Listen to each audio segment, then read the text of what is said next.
This is Yokohama. I've called it home for over 10 years, but Pokémon fans might know it by another name, Vermilion City. Despite making its debut on a 2.5-inch screen with no backlight, there are several details that Game Freak, the developer behind Pokémon, included to connect the fictional city to its real-life counterpart. Besides being in a similar location geographically, Yokohama and Vermilion are both known for being port towns and having famous boat set pieces. Why boats? Well, in 1859, Yokohama was the first city in Japan to break the country's policy of seclusion and open up the country to trade with its first port for foreigners. Those same foreigners were then able to move into Japan. So, if you ever stop by Yokohama, you'll see more Western-inspired architecture here than in most other Japanese cities. It's no surprise then that the gym leader of Vermilion is the game's only foreigner, Lieutenant Surge. Hey baby, you ready to take another beating? And when it comes to Vermilion's Pokémon fan club, you'll find no shortage of Pokémon-themed references throughout Yokohama. They're also host to the Pokémon Parade, where hundreds of Pikachus march through the city.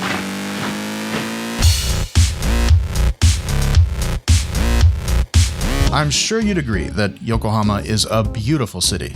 The Game Boy obviously didn't have the technology to create such an amazing setting one-to-one. We had to use our imaginations to fill in the gaps. But in a way, these bare-bone graphics improved the experience because you filled in those gaps with your own town and your own experiences. How many kids daydreamed about having a real Pikachu on their shoulder? Or finding a Pokémon in the woods? Or riding a Charizard to school? What if that squirrel you saw in the park was really a Ditto? The card game and TV show helped to fuel these daydreams, and the expectation for the video games grew with them. The hope that one day we could truly interact with our Pokémon, that they could feel real to us. Unfortunately, after almost 30 years, that hasn't happened yet in a mainline title. Now, I'm sure this joke has been made somewhere before, but for a game with such a heavy emphasis on evolution, it's ironic that the mainline games have never really evolved. For the most part, the formula is exactly the same every time. Changes between games are generally superficial, and marquee mechanics are often abandoned after just one game. The graphics may have improved, but the gameplay has been holding an Everstone. But there is one exception: Pokémon Legends Arceus. This humble game was released the same year as Scarlet and Violet, so you'd be justified in thinking that it's a spin-off. But no, it's considered a core entry. It's hard to find concrete information on what exactly goes on behind the scenes at Game Freak, but it's commonly agreed upon that there's an A-team and a B-team. The A-team worked on Scarlet and Violet, while the B-team worked on Legends, with some overlap between the teams. Legends went in a totally different direction and shrugged off a lot of the common trappings that Pokémon games have always had, such as gyms and towns, and put a focus on catching as many Pokémon as possible. And although it still wasn't quite what we had imagined when we were kids, it was the largest step forward the franchise had ever seen. The combat and moment-to-moment gameplay was faster and more fluid. Pokémon actually felt like threats and would try to attack you, and you could use Pokémon in your settlement and have them contribute to your town. The quality and innovation present in Pokémon Legends was such a breath of fresh air that when Scarlet and Violet released later that year, they didn't just feel stagnant. They felt like a step backward.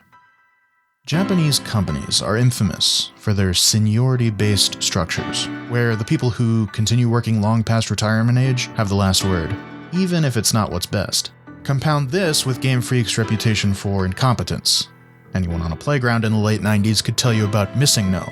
And then there's that story about how Game Freak was having trouble getting silver and gold out the door, so the late great Satoru Iwata stepped in and built custom graphics compression tools for them that doubled the speed of the game. So you take these same programmers and overnight switch them from a 2D environment to a 3D environment. What happens? Well, you have a team that implements practices that work well with sprites, but make no sense with 3D models. Just for example, each Pokémon has a rare variant called a shiny. Something like this in the real world. So when converting these sprites to models, instead of having one model with two textures, they made a separate model for each texture. But if you're Game Freak, does it really matter? Pokemon is the highest grossing franchise of any medium, and it's maintained that prestigious #1 spot for a long time.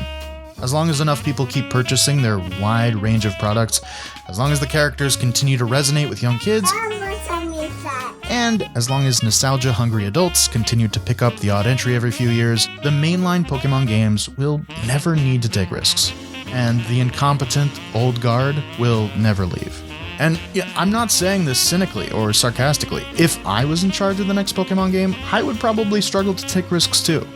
No game director wants to be the guy who fired the industry legends and tanked Pokemon. As long as the status quo is maintained, Pokemon can stay on top, dabble with experiments like Legends, and continue to coast.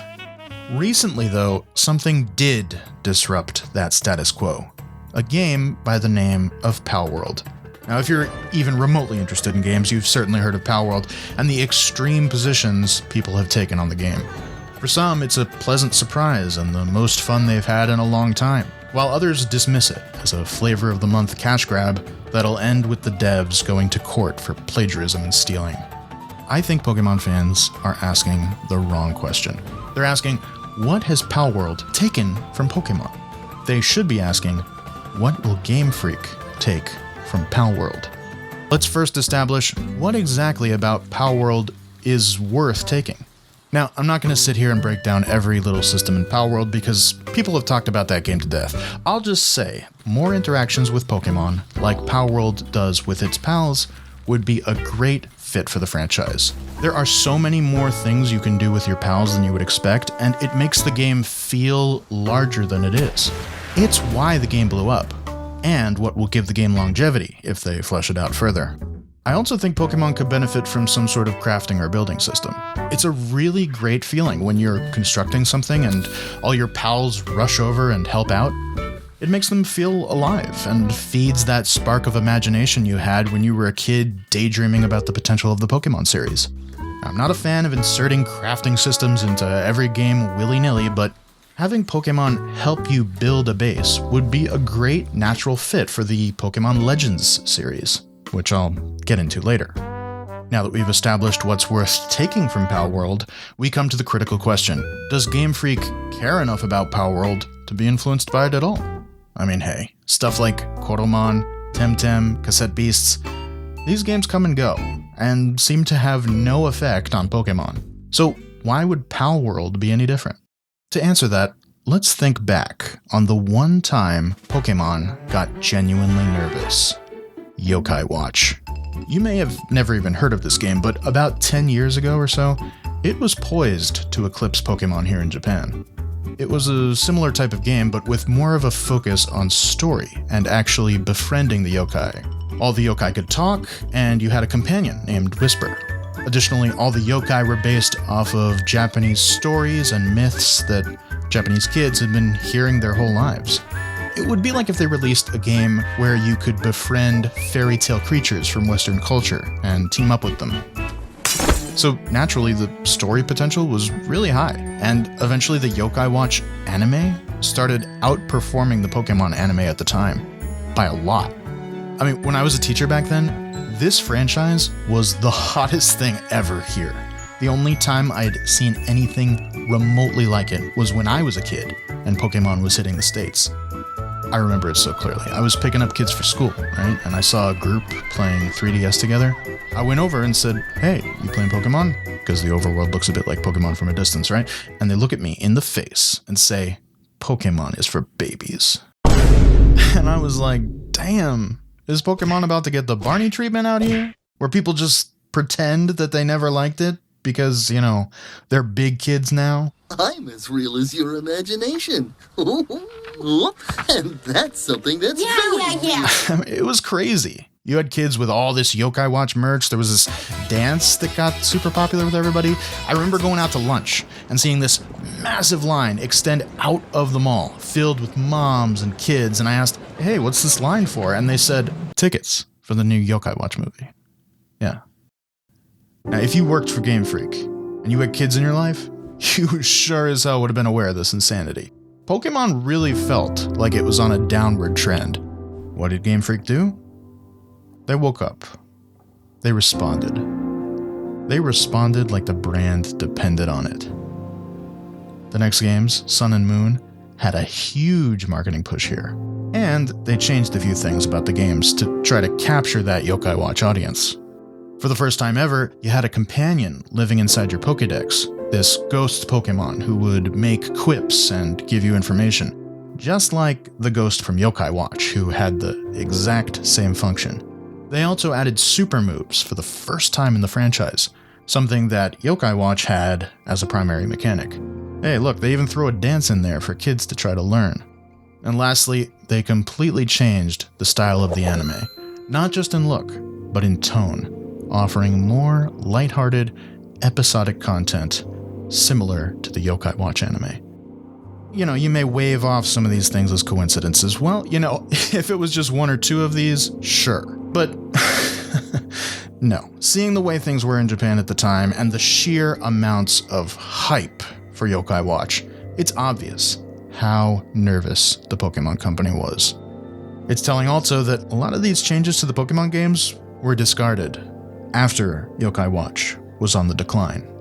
Yes, Yokai Watch was ultimately eviscerated, and although Pokemon did it no favors, Yokai Watch was never going to last anyway.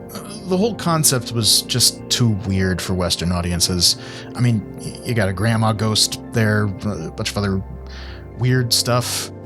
Pokemon had its fair share of Japanese references too, like this. These donuts are great! Jelly-filled are my favorite! Nothing beats a jelly-filled donut! But with Yokai Watch, the Japanese stuff was too prevalent. It was a localization nightmare. It was too difficult for Western audiences to use their imagination to fill in those gaps like they could with Vermilion City. And after only a few years of success in Japan, Yokai Watch's developer, Level 5, pulled a Guitar Hero, where they released too many games that were too close to each other and too similar, and people got burnt out. They even ended up closing their North American studio shortly after. Now, Pokemon is as dominant as ever in Japan, while Yokai Watch is relegated to the back of the Outlet Miscellaneous Goods store. I swear, somewhere buried in here, there's some sort of Succession-style corporate backstabbing story going on, where Level 5 and Game Freak are duking it out for Daddy Nintendo. Let's hope those NDAs expire soon. Now, it still remains to be seen how threatened the Pokemon Company actually is by Palworld.